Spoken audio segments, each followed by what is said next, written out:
একটি ছেলে একটি জাদুকরি জুতা পেয়ে যায়। জুতো পরে সে পায় অশেষ শক্তি, এমনকি জিমের ট্রেডমিলও তার দৌড়ে ভেঙে পড়ে। ছেলে জুতোর ক্ষমতা পরীক্ষা করতে চলে যায় সুইমিং পুলে। পানিতে নামার পর জুতোর নিচ থেকে বেরিয়ে আসে দুটি হেলিকপ্টারের মতো প্রোপেলার। পরের মুহূর্তেই সে জল পেরিয়ে স্পিড বোটের মতো ছুটে যায়। কিন্তু ছেলের তাও তৃপ্তি হয় না। সে স্কুলের ফুটবল মাঠে চলে আসে জমিয়ে খেলার জন্য।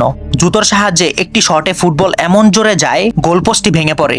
এমন সময় হাজির হন ক্রীড়া শিক্ষক। শিক্ষক তাকে ধরতে চায়, আর সেই সময় ছেলেটি একটি আঘাত করে আর শিক্ষক 10 মিটার দূরে ছিটকে পড়ে। দেখা যায় ছেলেটিকে ধরার জন্য প্রধান শিক্ষক গার্ডদের নিয়ে আসছে। ঠিক তখনই ছেলেটি জুতার সাহায্যে আকাশে উড়ে যায়।